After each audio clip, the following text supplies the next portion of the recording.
तो आज हम करने जा रहे हैं कक्षा 10वीं का अध्याय 8वां का एक्सरसाइज 8.1 का पहला सवाल।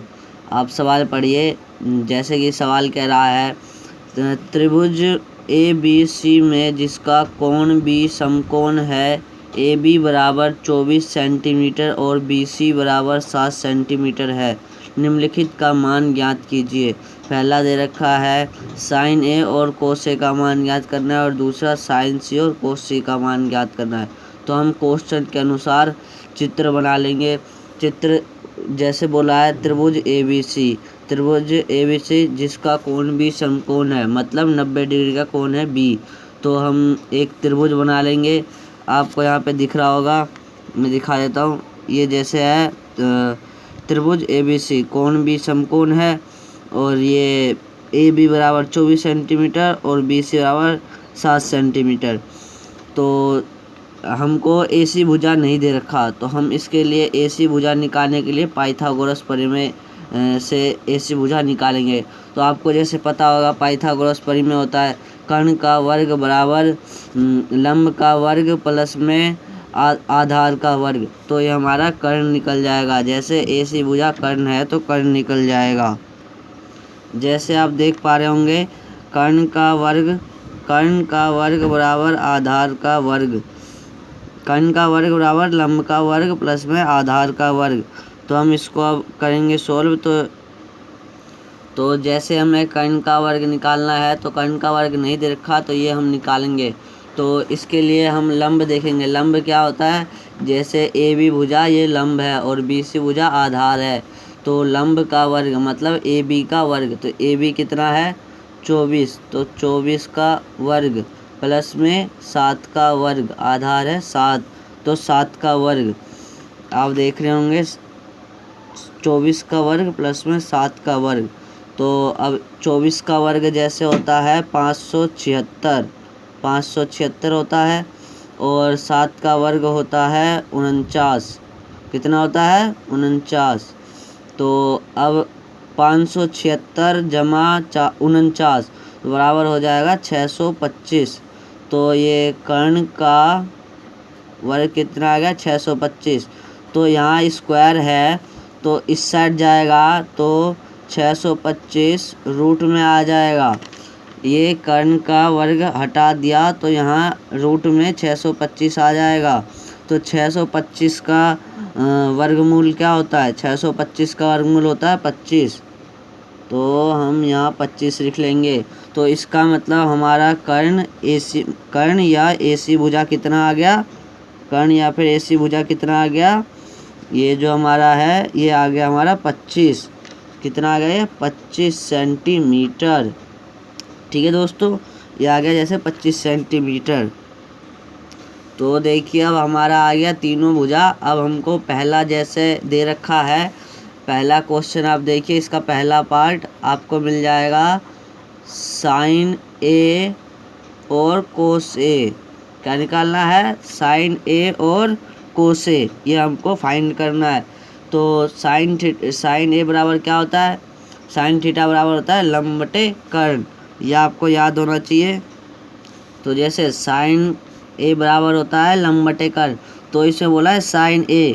तो हम त्रिभुज देखेंगे अपना चित्र, साइन A जैसे ये A है तो इसके सामने वाली भुजा लंब हो जाएगी, तो लंब हो जाएगा BC मतलब 7 सेंटीमीटर और कर्ण तो आपको पता ही है AC ये चेंज नहीं होता 25 सेंटीमीटर। तो क्या हो जाएगा साइन A बराबर 7/25, 7/25। क्या आ गया हमारा 7/25, ये हमारा हो जाएगा आंसर। यह आ गया पहले का पहला पार्ट, साइन A बराबर 7/25। अब हम दूसरा इसी तरह करेंगे कोस A। तो कोस बराबर क्या होता है, आधार बटे कर्ण। तो हम इसमें बोला है कोस A का मान ज्ञात करने।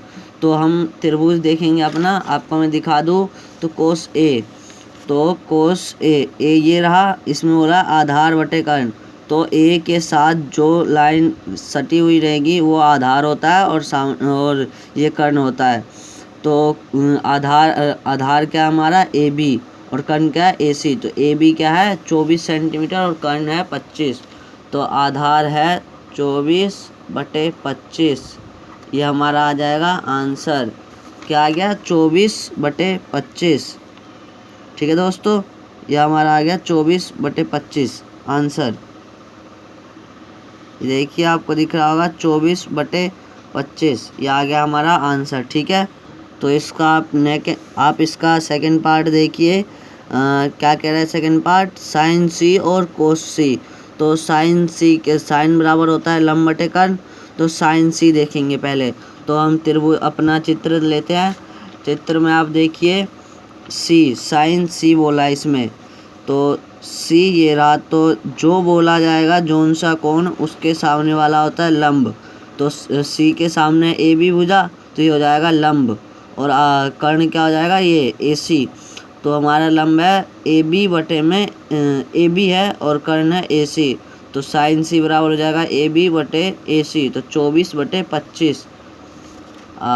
तो ये हो जाएगा 24/25। यह आ जाएगा हमारा आंसर। क्या है 24/25।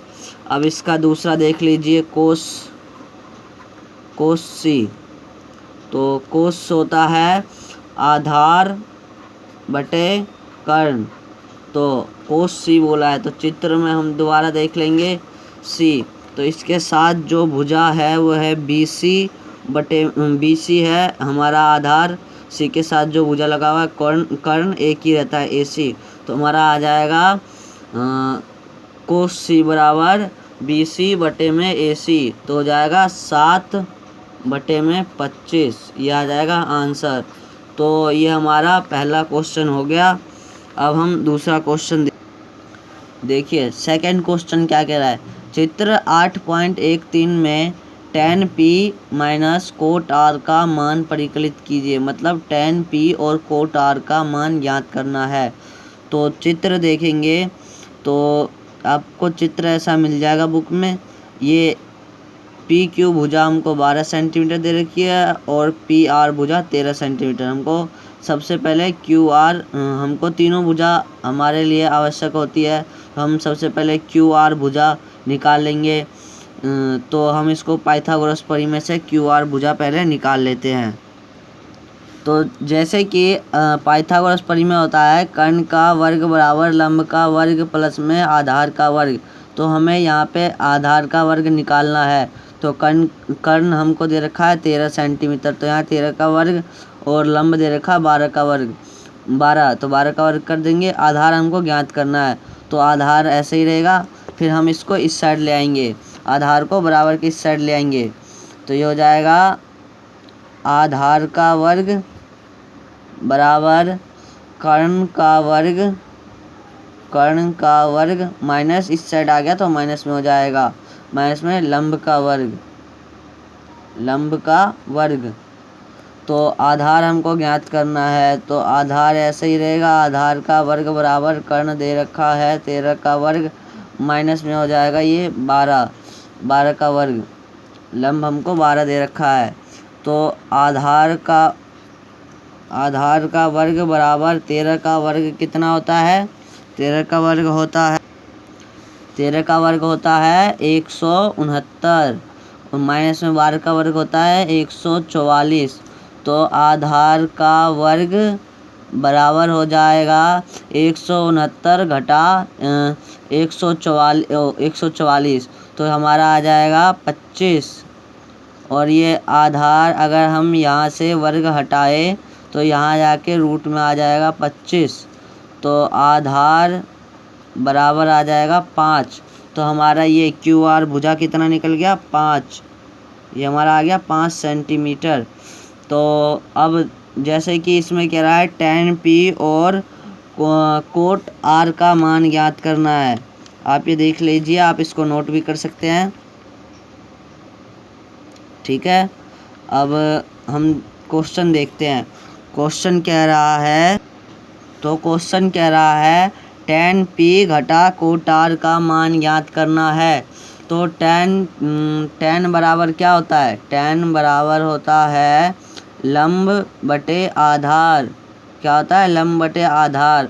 और घटा में कोट, तो कोट क्या होता है? आधार बटे में लंब। क्या होता है? आधार बटे में लंब। तो tan p देखेंगे, जैसे मैंने आपको बोला था tan p, तो tan p हम यहाँ पे देखेंगे तो p ये रहा।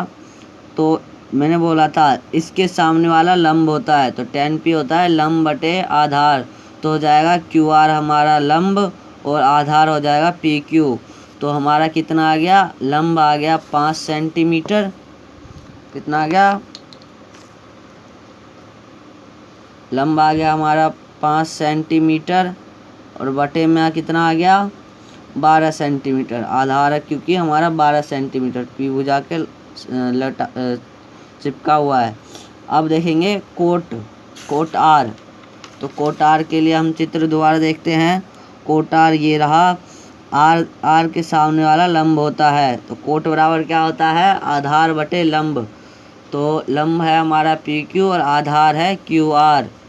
तो हो जाएगा 12 सेंटीमीटर बटे में 5 सेंटीमीटर। ठीक है दोस्तों। सॉरी दोस्तों, ये कोट आर दिया था, तो कोट आर का आधार बटे लंब होता है। तो आधार हमारा QR होगा 5 सेंटीमीटर और लंब है 12 सेंटीमीटर। तो हम यहाँ लिखेंगे 5 सेंटीमीटर बटे में 12 सेंटीमीटर। हम नीचे वालों का एलसीएम ले लेंगे। तो 12 का एलसीएम होता है 12